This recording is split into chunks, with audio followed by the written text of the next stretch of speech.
Olá, estamos de volta com mais uma aula. Agora a gente vai falar de demonstrações contábeis aqui no curso de Contabilidade Pública, preparatório para o exame de suficiência do Conselho Federal de Contabilidade, o curso do site contas.cnt. Vamos acompanhar então aqui como vai se dar a apresentação. A gente vai falar da norma brasileira de contabilidade, tá? Que trata das demonstrações contábeis. Vamos ver então aqui, acompanhar na tela juntamente comigo. Trata-se da NBCT 16.6, né, que fala das demonstrações contábeis. Essa norma ela estabelece as demonstrações contábeis a serem elaboradas e divulgadas pelas entidades do setor público. As demonstrações contábeis das entidades definidas no campo da contabilidade aplicada ao setor público são. Então, de acordo, né, com a NBCT 16.6, nós temos aí seguintes demonstrações contábeis: balanço patrimonial, balanço orçamentário, balanço financeiro, demonstração das variações patrimoniais, demonstração dos fluxos de caixa, demonstração das mutações do patrimônio líquido e notas explicativas. Nesta primeira parte da aula aqui da NBCT 16.6, a gente vai falar dos 4 demonstrativos que também estão previstos na Lei 4.320 de 64, que é o balanço patrimonial, o balanço orçamentário, o financeiro e a DVP, demonstração das variações patrimoniais. Na segunda parte da aula, a gente vai tratar especificamente da demonstração dos fluxos de caixa, demonstração das mutações do patrimônio líquido e das notas explicativas. Tudo bem? Bom, então vamos lá. A NBCT 16.6, ela trata da divulgação das demonstrações contábeis, né? Dentro dessa divulgação das demonstrações e de suas versões simplificadas, a divulgação ele é o ato de disponibilizá-las para a sociedade e compreende, entre outras, as seguintes formas: publicação na imprensa oficial em qualquer das suas modalidades, remessa aos órgãos de controle interno e externo, a associações e a conselhos representativos, a disponibilização das demonstrações contábeis para acesso da sociedade em local e prazos indicados e disponibilização em meios de comunicação eletrônicos de acesso público. Então, como a gente vê aqui, compreende, entre outras, as seguintes formas. Então, não é exaustivamente aqui como se dá a divulgação das demonstrações contábeis. A gente vai falar aqui do balanço patrimonial, né? Como nós frisamos, nós temos aqui a gente vai falar primeiramente dos 4 demonstrativos contábeis, que é o balanço patrimonial, balanço orçamentário, balanço financeiro e demonstração das variações patrimoniais. Só fazendo uma lembrança que cada um desses demonstrativos nós vamos falar numa aula específica, detalhando cada um desses demonstrativos. Aqui a gente só vai comentar como a norma de contabilidade, a NBCT 16.6, né, que trata das demonstrações contábeis, como ela aborda esses demonstrativos, ok? Só fazendo um parêntese para dizer que nós vamos tratar especificamente balanço patrimonial, balanço orçamentário, balanço financeiro, demonstração das variações patrimoniais, de acordo com o que trata a Lei 4.320 de 64 e também o Manual de Contabilidade aplicado ao setor público, na aula específica de demonstrações contábeis. Lembrando que nós estamos aqui ainda na nossa parte teórica, falando de normas brasileiras de contabilidade aplicadas ao setor público, tá? Só para fazer esta ressalva, vamos voltar então aqui para nossa tela. Então, meus amigos, aqui no balanço patrimonial, né, como a gente inicia esse primeiro demonstrativo, ele está estruturado em ativo, em passivo e patrimônio líquido, e evidencia qualitativa e quantitativamente a situação patrimonial da entidade. Então, o balanço patrimonial ele está dividido, né, balanço patrimonial dividido em ativo, em passivo, e aqui tem o patrimônio líquido. Ele vai evidenciar a situação patrimonial da entidade pública. Então nós temos aqui o conceito que ativo ele é um recurso controlado pela entidade como resultado de eventos passados e do qual se espera que fluam futuros benefícios econômicos para a entidade. Este é o conceito de ativo. O conceito de passivo é uma obrigação presente da entidade, derivada de eventos passados, cuja liquidação se espera que resulte na saída de recursos da entidade capazes de gerar benefícios econômicos. Então, este é o conceito de passivo. E o conceito de patrimônio líquido? O patrimônio líquido é o interesse residual nos ativos da entidade depois de deduzidos todos os seus passivos. Então, é o valor residual, é ativo menos passivo, patrimônio líquido. E nós temos também representadas as contas de compensação, que compreende os atos que possam vir a afetar o patrimônio da entidade do setor público. Então, a forma gráfica do balanço patrimonial, a gente vai ver lá na aula específica sobre balanço patrimonial. Bom, no patrimônio líquido, deve ser evidenciado o resultado do período, segregado dos resultados acumulados de períodos anteriores. Então, a classificação dos elementos patrimoniais considera a segregação em circulante e não circulante com base em seus atributos de conversibilidade e exigibilidade. Então, o balanço patrimonial ele terá mais ou menos aqui essa configuração, balanço patrimonial. Nós vamos ter o ativo, de um lado aqui, o ativo circulante, o ativo não circulante, Vou botar aqui não circulante, onde nós vamos ter aqui ativo imobilizado, e outros ativos. Nós vamos ter também aqui o passivo circulante, o passivo não circulante, da mesma forma como está lá na contabilidade geral. E nós vamos ter aqui o outro grupo do patrimônio líquido. Aqui ele diz que a classificação dos elementos patrimoniais considera a segregação em circulante e não circulante com base em seus atributos de conversibilidade e exigibilidade. Conversibilidade pode ser conversível, transformado em recursos financeiros. E exigibilidade, o que vai ser pago, o que vai ser liquidado mais facilmente. Então, os ativos devem ser classificados como circulante quando satisfizerem um dos seguintes critérios: estiverem disponíveis para realização imediata e tiverem expectativa de realização até 12 meses da data das demonstrações contábeis. Então, 12 meses da data das demonstrações contábeis. Os demais ativos devem ser classificados como não circulantes. Os passivos devem ser classificados como circulante quando satisfizerem um dos seguintes critérios: corresponderem a valores exigíveis até 12 meses da data das demonstrações contábeis e corresponderem a valores de terceiros ou retenções em nome deles quando a entidade do setor público for a fiel depositária, independentemente do prazo de exigibilidade. Então, estará aqui no circulante quando tiver valores de terceiros ou retenções em nome da administração pública, independentemente do prazo de exigibilidade. Esses valores, esses valores de terceiros ficam aqui no circulante. Os demais passivos devem ser classificados como não circulante.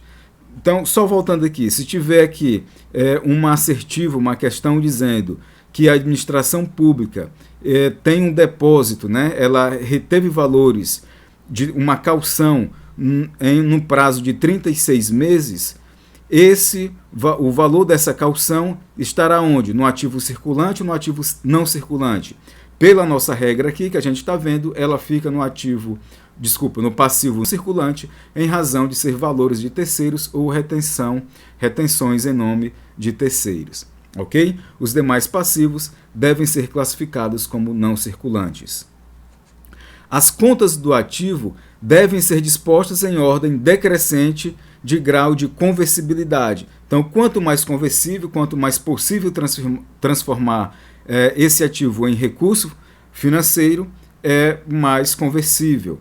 E as contas do passivo em ordem decrescente do grau de exigibilidade. Quanto mais exigível, ficará mais ali no passivo circulante, depois se transformando no passivo não circulante.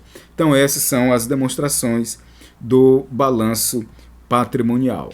Bom, então a gente segue com as demais demonstrações, aqui falando ainda, né, da NBCT 16.6. Balanço orçamentário. O balanço orçamentário, ele evidencia as receitas e as despesas orçamentárias detalhadas em níveis relevantes de análise, confrontando o orçamento inicial e as suas alterações com a execução, demonstrando o resultado orçamentário. Então, o balanço orçamentário, ele demonstra o resultado orçamentário do exercício.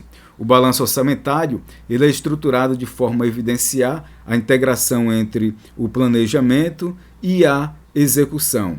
Então, esse balanço orçamentário, nós vamos ver detalhes, né, da sua configuração, da sua estrutura, lá na aula específica de balanço orçamentário. Vamos falar aqui agora do balanço financeiro.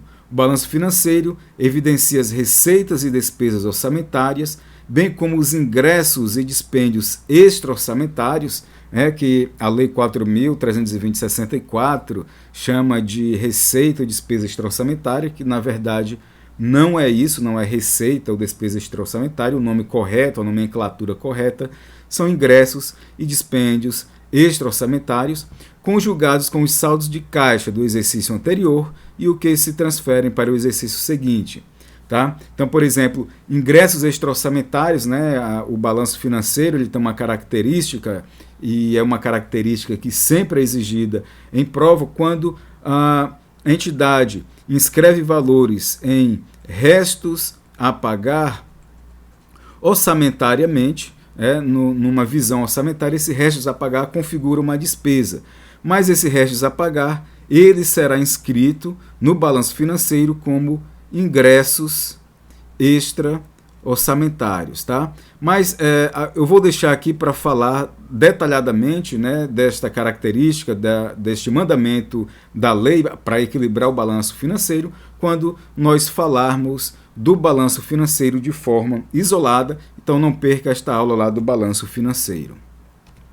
E a demonstração das variações patrimoniais. A demonstração das variações patrimoniais evidencia as variações quantitativas, o resultado patrimonial e as variações qualitativas decorrentes da execução orçamentária. Variação qualitativa, né, decorrente da execução orçamentária. Mas a DVP, ela tanto evidencia a execução orçamentária quanto extra-orçamentária.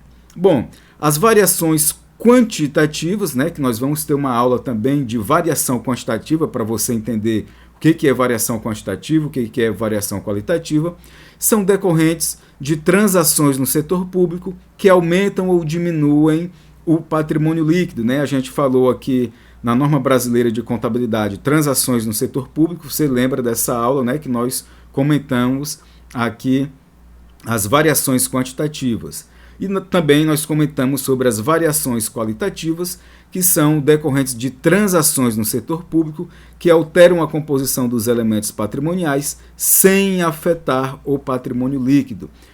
A gente também comentou isso aqui lá na aula da norma brasileira de contabilidade, transações no setor público, mas que nós vamos retomar este assunto lá na aula de variações patrimoniais quantitativas e qualitativas.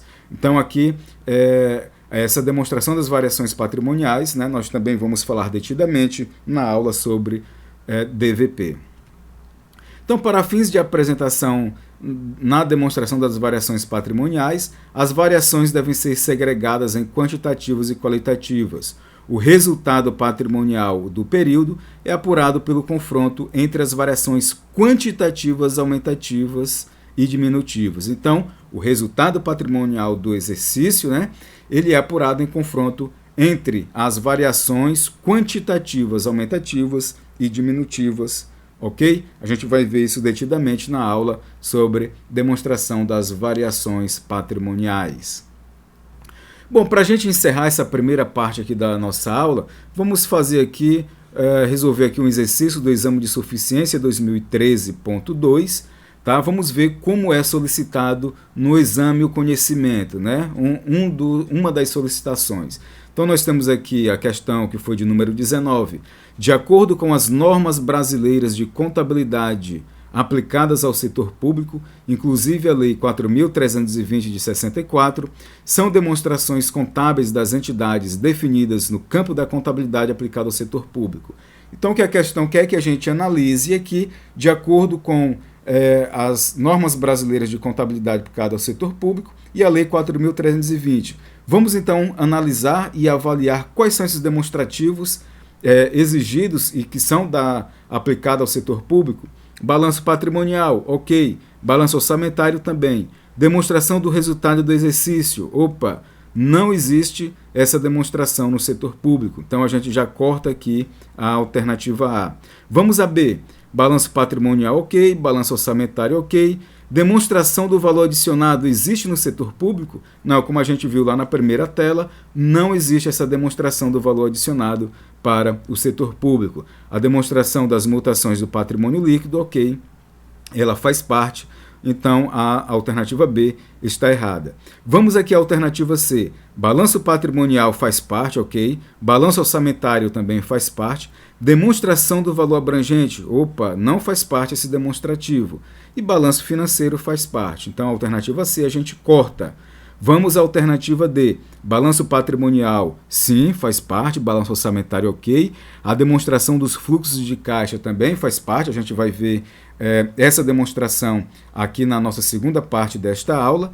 E demonstração das mutações do patrimônio líquido também é uma demonstração que faz parte, sim. Portanto, a alternativa correta aqui, letra D. Tá? A alternativa correta, letra D. É dessa forma que é exigido, então, aqui o conhecimento sobre as demonstrações do setor público. Tudo bem? Bom, vamos então para a segunda parte da nossa aula, mas antes de partirmos para a segunda parte, o que eu gostaria de destacar é que nós vamos falar detalhadamente os 4 demonstrativos que fazem parte da Lei 4.320, porque ele tem algumas características específicas que a gente precisa estudar detidamente, que é o balanço patrimonial, o balanço orçamentário, o balanço financeiro e a demonstração das variações patrimoniais. Tá? Na segunda parte agora da nossa aula, nós vamos falar dos demonstrativos dos fluxos de caixa, da demonstração das mutações do patrimônio líquido e das notas explicativas. Tá bom, então? Então esta foi a primeira parte das demonstrações contábeis NBCT 16.6. Aguardo você então na próxima aula.